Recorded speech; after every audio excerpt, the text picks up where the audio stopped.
لوگ جن کی ظاہری کیفیت یہ ہے کہ وہ سنت اور شریعت کے پابند ہیں، ان کے بارے میں بھی ہم دھوکہ دہی کا فتویٰ دیتے ہوئے ذرا احساس پیدا نہیں کرتے۔ اچھی سوچیں، اچھے گمان، اچھے خیالات، خوبصورت تصورات، اللہ نے بڑی حسین دنیا بنائی ہے۔ اس زمانے میں بڑے خوبصورت رنگ بھرے ہیں کریم رب نے، اس کی قدرت کے جگہ جگہ کرشمے ہیں، اس نے بڑے خوبصورت انسان بنائے ہیں، بڑے پاکیزہ لوگ مرتب فرمائے۔ تو اللہ کی مخلوق میں سے حسن کو تلاش کرنا، اس کی کائنات میں سے خوبصورتیوں کو ڈھونڈنا، گمان بڑے اعلیٰ رکھنا، کیا خوبصورت جملے ہیں مسلم شریف میں۔ حضور فرماتے ہیں اچھا سوچنا بھی اچھی عبادت ہے، اچھا گمان بھی اچھی عبادت ہے۔ آپ کچھ نہ کریں، محض اچھا سوچیں، اچھا گمان کریں، اچھی رائے دیں، مثبت رویہ آپ یقین جگہ۔ اور وہ کوئی کسی نے کہا کہ اس نے بہت بڑا جرم کیا ہے اور مجھے دھوکہ دیا ہے، تو اب بتاؤ اس کے ساتھ کیا کرنا ہے۔ تو ایک صاحب بولے، کہنے لگے بادشاہ سلامت، اس نے آپ کو دھوکہ دیا ہے، یعنی اتنی اس کی جرت ہو گئی۔ کچھ لوگ ہوتے ہیں نا شاہ سے زیادہ شاہ کے وفادار، اب یہ یہاں تک چلا گیا ہے، یہ اس کی جرت، یعنی آپ کو اس کا گلا کاٹا جائے اور اس کے ٹکڑے ٹکڑے کیے جائیں، یہ سزا ہونی چاہیے۔ تو جو ایک سالے بزرگ بیٹھے تھے، انہوں نے بات سنی اور پھر گردن جھکا لی۔ تو بادشاہ نے دوسرے مشیر سے پوچھا کیا کرنا ہے؟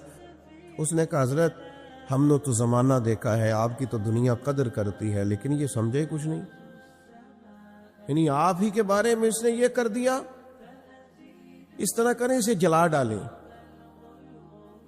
ایسے آدمی کی تو راکھ بچنی چاہیے بس۔ تو بزرگ نے دیکھا تو وہ پھر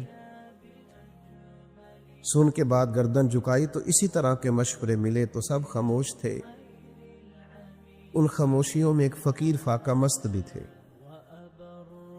ایک درویش خدا مست بھی تھے۔ وہ شہرت سے بچنے والا پیچھے پیچھے رہتا ہے، اور میرا جی چاہتا ہے ساری غزلیں اس پیارے کے نام کریں۔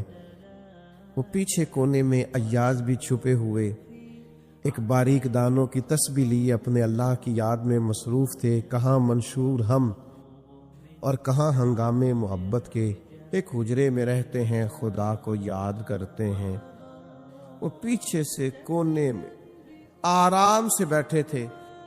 بادشاہ نے نظر جو اٹھائی، آواز جو گونجی، کہا یاز آپ بھی تو بتائیے نا کیا کرنا ہے اس کے ساتھ، اس نے ہماری نافرمانی کی ہے، ہمیں دھوکہ دینے کی کوشش کی ہے اور ہمارے اعتماد کو ٹھیس پہنچائیے، بتاؤ کیا کریں۔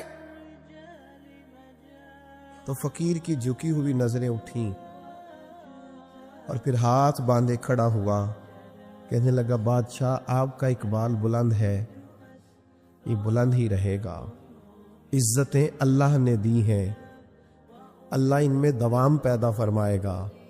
اس بیچارے سے غلطی ہو گئی، یہ بیچارہ بھول گیا تھا۔ انسان غلطیاں کرتے ہیں، ہم کئی بار غلطیاں کرتے ہیں، ہمارا رب ہمیں معاف کر دیتا ہے۔ چلیں آپ بڑے ہیں، بڑوں کو بڑے حوصلے ہی دکھانے پڑتے ہیں، اس فقیر کی مانے تو چلو معاف کر دیں، آپ درگزر فرمائیں۔ وہ اپنی غلطی پر شرمندہ ہے، آئندہ نہ کرنے کا عہد کرتا ہے، چلیں چھوڑ دیں، معاف کر دیں۔ بادشاہ اب وہ سب کی رائے کیا تھی، اور یہاں بالکل ایک عنوان ہی دوسرا آ گیا اور مضمون ہی بدل گیا اور بالکل مختلف بات ہو گئی، اور محفل جو تھی وہ رخ ہی دوسرا اختیار کر گئی۔ تو بادشاہ نے ان بزرگوں کی طرف دیکھا، کہا آپ بچے ہیں، آپ بتائیے کیا کرنا چاہیے۔ تو بزرگ کہنے لگے سب نے ٹھیک کہا ہے، جس کی مرضی بات کے مطابق فیصلہ کر دیں۔ تو بادشاہ ان بزرگوں کی بات سن کے بہت سر پٹائے، کہا یہ کیا بات ہوئی؟ وہ جس نے کہا کاٹ دے اس نے بھی ٹھیک کہا، جس نے کہا جلا دے اس نے بھی معاذ اللہ ٹھیک کہا ہے، اور جس نے کہا ہے کہ معاف کر دیں اس نے بھی ٹھیک کہا ہے۔ تو بادشاہ کہنے لگے ہر شخص اپنے ظرف کے مطابق بات کرتا ہے، ہر آدمی اپنے گمان کے مطابق بات کرتا ہے، یہ ایاز نے آپ کو کبھی بتایا نہیں یہ سید زادہ ہے،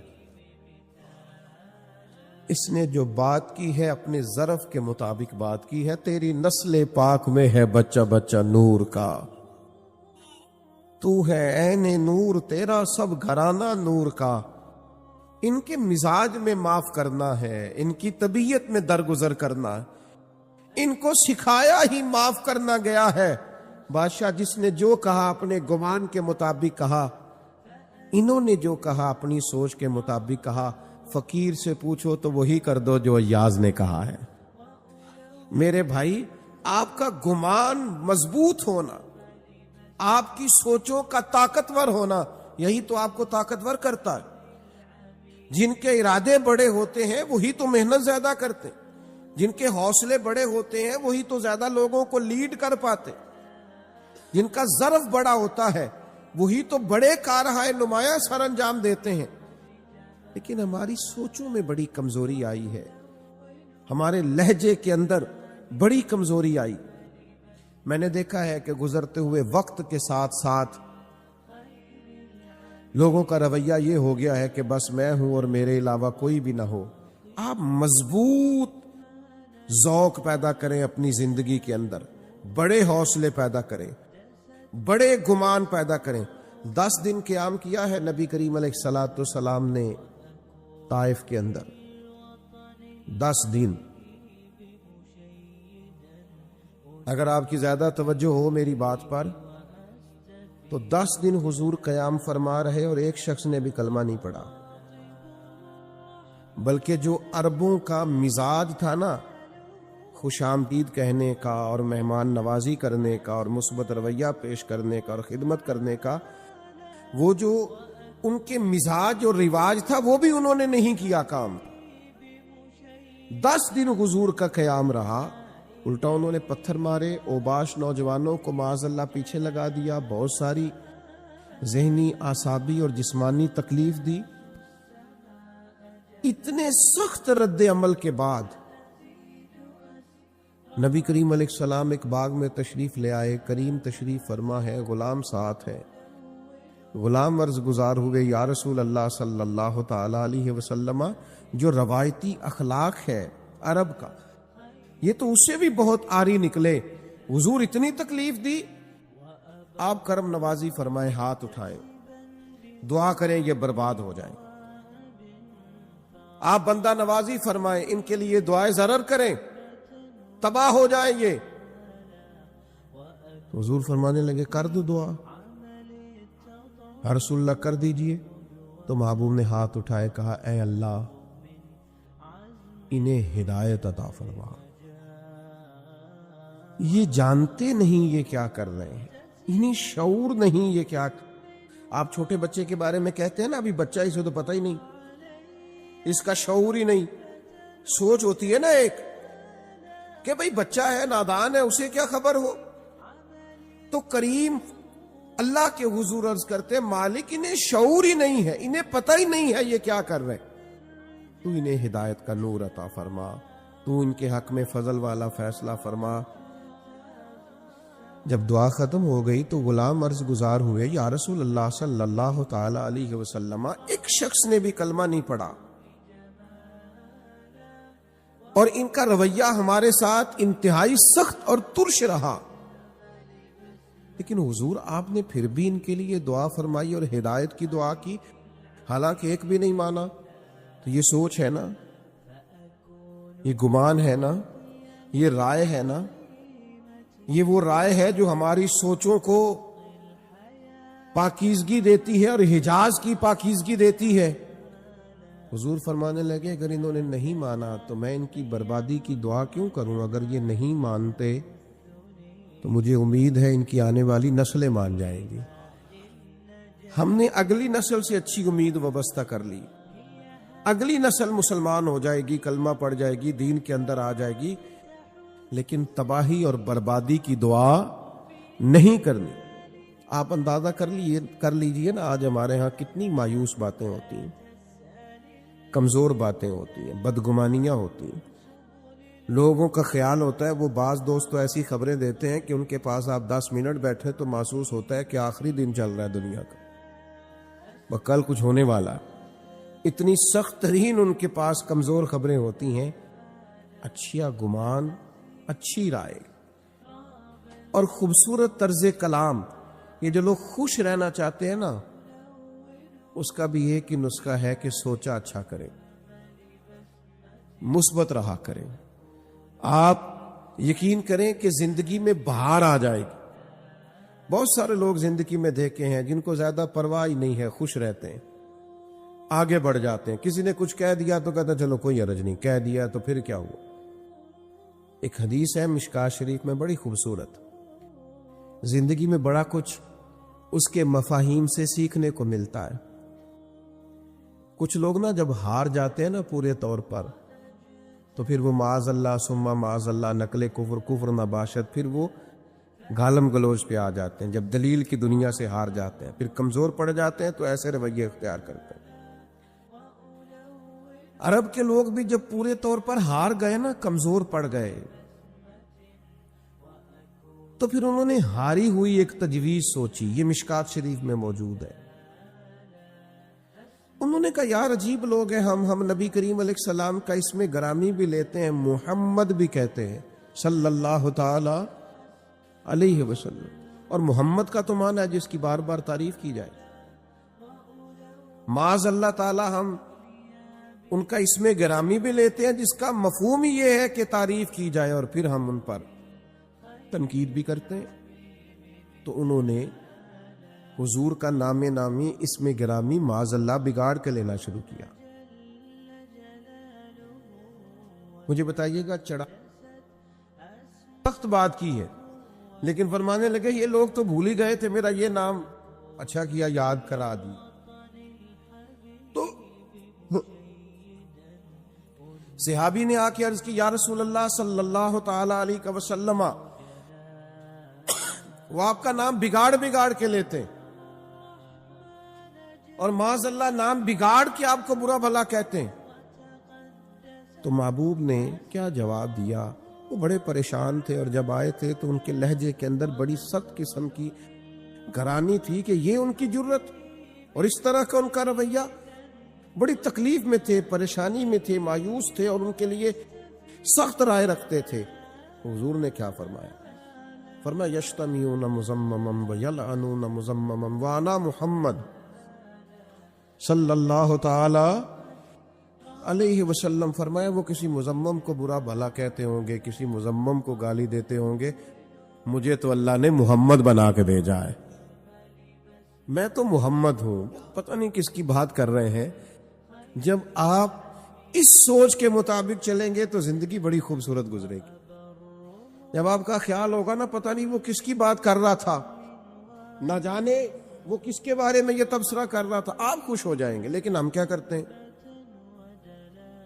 وہ دو لوگ بیچارے جو دور کھڑے ہیں نا، وہ مفت میں ہم کھینچ کے لے آتے ہیں کہ میرے خلاف ہی باتیں کر رہے ہیں۔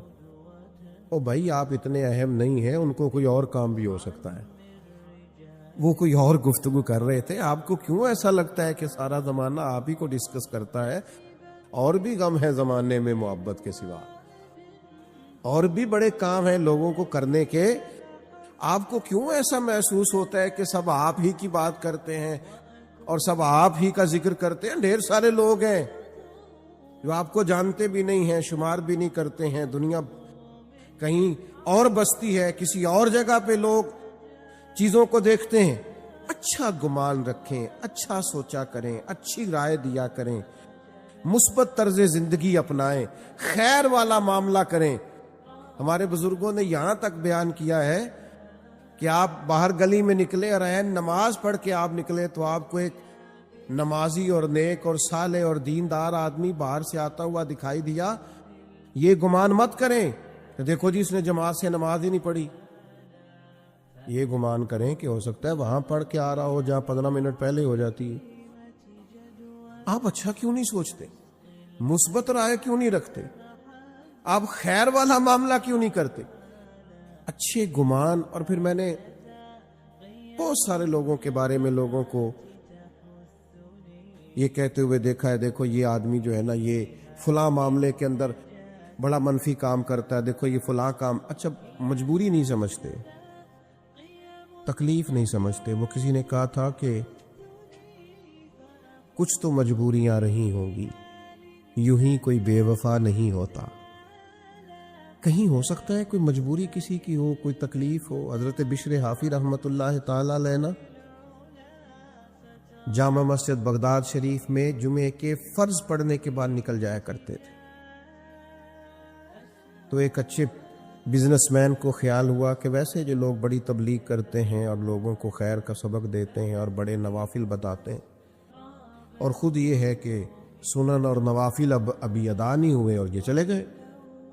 تو بہت سارے لوگوں سے اس نے اپنی اس بدگمانی کا ذکر کیا. تو لوگوں نے کہا یار، کہنے لگا نہیں وہ ہر جمعے ایسا کرتے. تو ایک دن کسی نے کہا یار تو چھوڑ دے اس کام کو، لیکن وہ بس بدگمانی بھی بڑی خطرناک چیز ہے، یہ بھی صلاحیت ہی کر جاتی ہے. یہ شک تو دیوانہ سا کر دیتا ہے لوگوں کو، عجیب مجنون قسم کی حرکتیں کرنے لگ جاتے ہیں مشکوک ہونے کے بعد. تو ایک دن اس نے نماز جمعہ پڑھا اور حضرت کے پیچھے جاسوسی کرتے ہوئے نکل گیا، جو سخت منع ہے دین میں. تو شیخ مسجد شریف سے نکلے اور ایک نان بائی کی دکان سے انہوں نے نان خریدے. تو پھر ایک اور بدگمانے کی، کہنے لگا اچھا بھوک بڑا تنگ کرتی ہے اس لیے سنتیں چھوڑ دی، اس لیے نوافل چھوڑ دیے. پھر حضرت نے ایک جگہ سے کباب لیے تو کہا دیکھو عمر دیکھو اور ان کے ذائقے دیکھو، کہ اس عمر میں بدگمانی پہ بدگمانی. لیکن تھوڑا سا شیخ تیز قدموں سے چلے اور ایک آبادی ختم ہوئی تو ایک بے آباد سی جگہ آئی، اور پھر تھوڑا سا آگے بڑھے تو ایک کچا سا گھر آیا. حضرت شیخ نے دروازہ جو کھولا تو سامنے پلنگ پر ایک فالج زدہ معذور مریض پڑا ہے. شیخ دوڑ کر کے گئے، پہلے اس کو سیدھا کیا، پھر پیالے میں پانی لے کے اس کا منہ دھویا، اور پھر وہ کباب توڑ کے لقمہ بنا کر کے اس کے منہ میں ڈالا. اور پہلا لقمہ ڈالتے کہنے لگے معاف کر دینا، جمعے کو مجھے آتے ہوئے دیر ہو جاتی ہے، ابھی تو میں نے سنتیں بھی پڑھنی، ابھی تو میرے نوافل باقی ہیں، لیکن آپ کی بھوک تیز نہ ہو جائے میں دوڑ آیا. شخص کہتا ہے باہر کھڑا تھا، یوں لگ رہا تھا کہ جیسے میری ٹانگیں میرے وجود کا بوجھ نہیں اٹھا رہی. کہاں پر ہوں میں، کیا سمجھتا تھا، یہ کیا نکل آیا؟ جس کو میں نے اتنی بری چیز سمجھا تھا، شیخ کیا اتنا بڑا کارنامہ نکل آیا. حضرت اس کو کھانا دے رہے تھے تو وہ معذور رو پڑا، کہنے لگا بشر آپ کب تک آئیں گے؟ 14 سال بیت گئے، میری ڈیوٹی اٹھائے ہوئے، میرے تو اپنے بھی مجھے چھوڑ گئے. حضرت بشر نے ان کے آنسو پوچھ کر کے فرمایا آپ کا کیا خیال ہے، یہ جو میری معاشرے میں عزت ہے یہ میری کثرت عبادت سے ہے؟ یہ تو میں آپ کی خدمت کرتا ہوں تو اللہ نے مخلوق کے دلوں میں میری محبت پیدا فرما دی. او میرے بھائیوں، اچھا گمان، اچھی سوچیں، اچھے رویے، اچھی رائے اور اچھا مشورہ، اس کو اپنی زندگی میں اپنائیے. آپ کو پتہ ہے ہمارے علماء نے لکھا ہے کہ یہ جو کہا 10 گنا اجر ملے گا نیکی پہ، اور پھر بات کتاب و سنت میں بڑھتے بڑھتے 700 گنا تک بھی گئی، تو یہ 10 ملے گا کہ 20 گنا ملے گا کہ 700 گنا ملے گا؟ تو فرماتے ہیں جتنا گمان اچھا ہوگا، جتنی نیت اچھی ہوگی، جتنا ارادہ عمدہ ہوگا، اتنا اللہ اجر بھی زیادہ عطا فرما دے. لیکن شرط یہ ہے کہ ہم برے گمان سے بچیں، برے ذہن سے بچیں، بری سوچوں سے بچیں. یہ ہماری طبیعت کو بھی اچھا رکھیں گی، ہمیں لوگوں سے پیار بھی ہو جائے گا، نفرتیں بھی ہمارے دلوں سے نکلیں گی، ہماری رائے بھی اچھی ہوگی، اور سب سے بڑی بات یہ ہے کہ سوسائٹی میں پیار پھیلے گا، معاشرے میں محبت بڑھے گی، ہم ایک دوسرے کے قریب آئیں گے. لیکن اگر ہم اپنی سوچوں اور گمان کو اس طرح کا صاف ستھرا نہیں کریں گے، پھر ظاہر ہے کہ ہمیں بڑے بڑے اچھے، بڑے بڑے خوبصورت، بڑے بڑے علماء، بڑے بڑے فقہا، ان میں بھی معاذ اللہ لوگوں کو خیر نظر نہیں آتی۔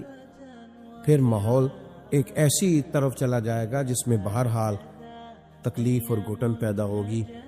تو رمضان المبارک میں انسان کا دل بڑا ہلکا پھلکا ہو جاتا ہے، اللہ تبارک و تعالیٰ اس کو بڑا باطنی سرور اور کیف عطا کرتا ہے، اس کی کیفیات بڑی خوبصورت ہوتی ہیں۔